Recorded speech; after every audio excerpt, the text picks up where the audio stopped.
It's really lovely to be here and hear our presentations this morning. So I won't keep you too long. I'll talk to you about what we have learned about singing facilitator, practitioner, choir leader skills, attributes, and qualities required when running a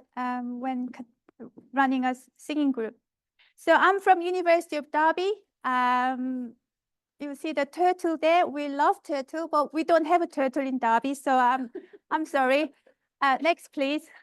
Because Derby sits in the middle of England, furthest from the sea, so you will not see turtle there. But you will see this beautiful house, not my house. It's Chatsworth House, where lots of films were made, like Pride and Prejudice, and it's nearby Derby, and it's. The third picture is Peak District, the very first national park in England, in the UK. So this is my front view. No, but this is what's in and around Derby. Next, please. So if you're after a Christmas present, I recommend this book because this book is not an academic book. It's not a fiction, but it's for singing practitioners. It's for people, allied health professionals, to understand the benefit of singing. So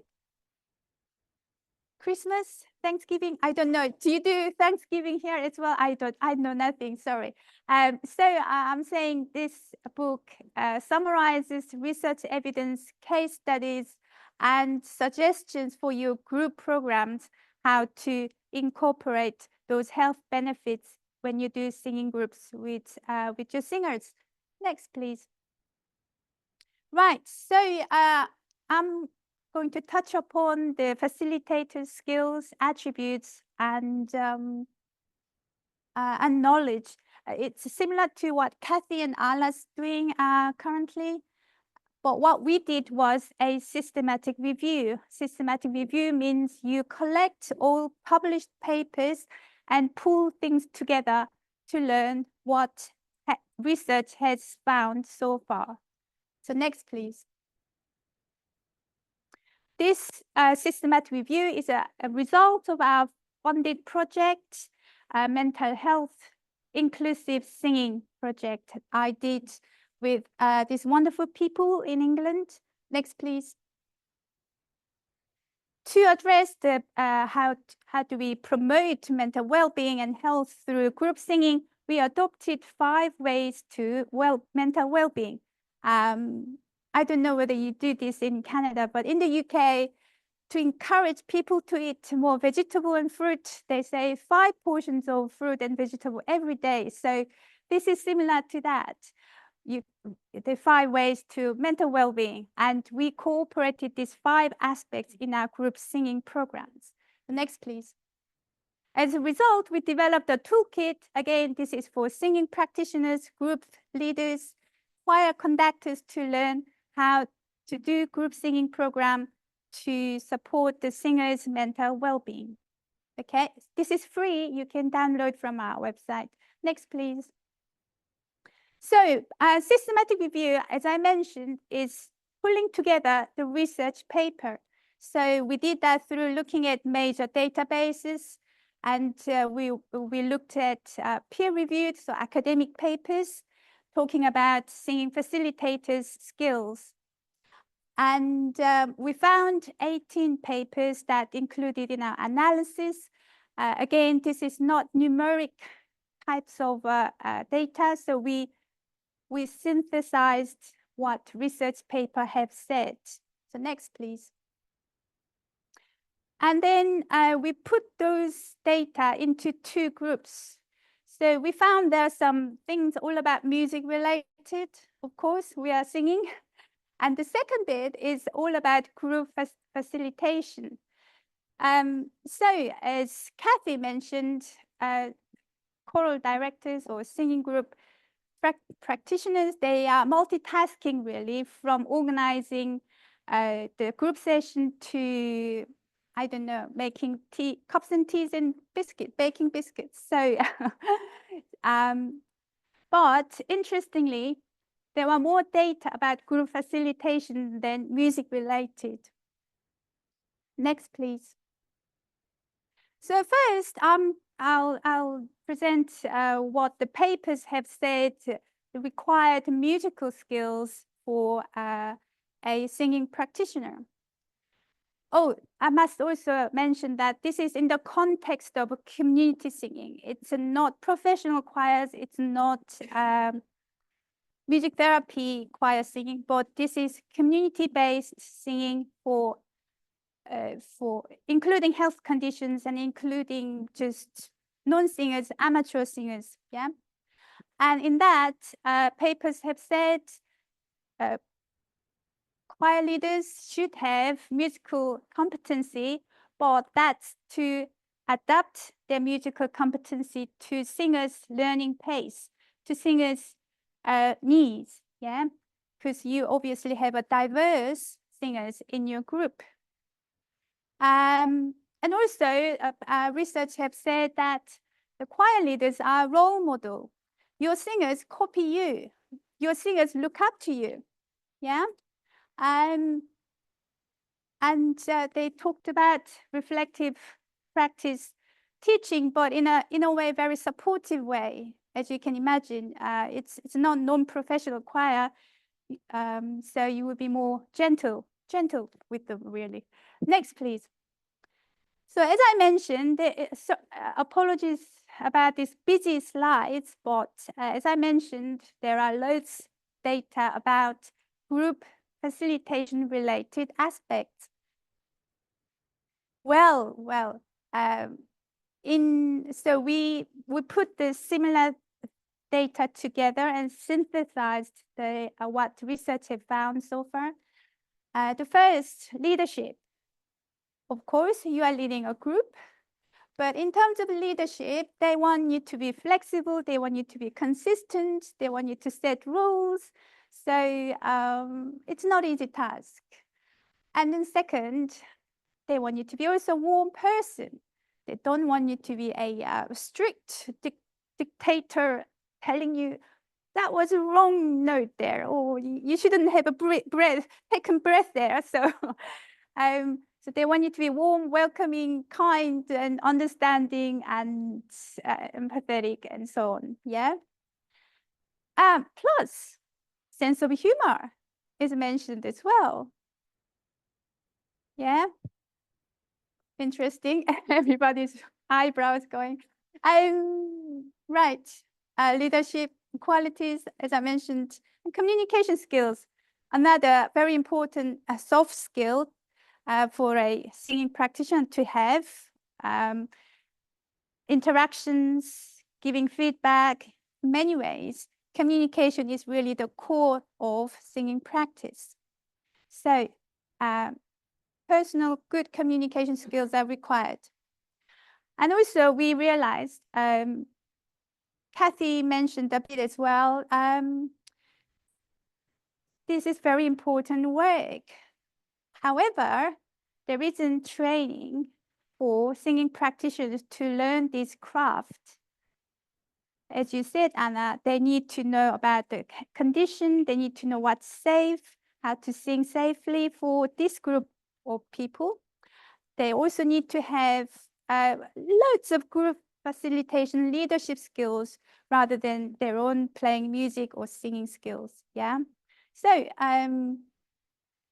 that's again the SingWell is going to address. So it's wonderful. Next, please. And just to summarize, singing practitioners, singing leaders, facilitators do amazing job, and what they contribute to the singers' well-being and health is so important.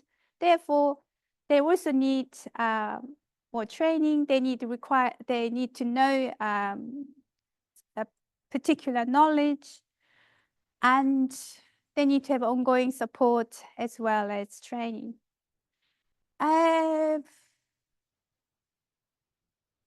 I think that's all I can say. And also just to mention again, you know, those music related and group facilitation related aspects are sort of interrelated, so they never separate really. So in practice, when you sing with your choir members, with your singers, you'll be using both in a same sort of pot. So it's a craft. Next, please. Just to remind you, this is citation. It's been published. So would love to hear your feedback if you would like to read. Okay, next, please. This is another gift from me to you all singing practitioners. It's a song community. So it's my mission to create a community of practice for singing practitioners doing community-based, health-related singing groups. So do join me and my colleagues. It's online, virtual. We're not far away from each other. Next, please. Once again, I mentioned this toolkit. It talks about mental well-being, but that applies to everybody, really. So any choir leaders, group singing facilitator would benefit from our toolkit, I believe. Kathy was part of this study as well, so thanks to Kathy. And next one, please. Just to say thank you for your attention, and you can find me LinkedIn. Yes, thank you.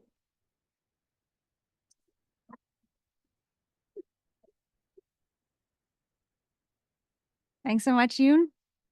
Does anyone have any questions for Yoon? Hi, thank you, Yoon. I'm not sure if I missed it. I just wanted to know those findings, those themes. Were they from the choir leaders themselves, or was it from like the choir reflecting upon like their abilities, or both? Both, yes, both, but mostly from choir singers. So papers have reported participants' feedback, if you like, end of survey, end of singing program surveys, such. And in there, you know, lots of singers said, "Oh, I didn't like him or her because they were too harsh, or they didn't give me constructive feedback, but I wish I had a constructive feedback instead, or I really enjoyed their sense of humor. That was really, really good." Things like that. So yeah, we found in published papers, mostly, yeah, singers' feedback, I guess. Yeah. Okay. Yeah. Thank you. Yeah.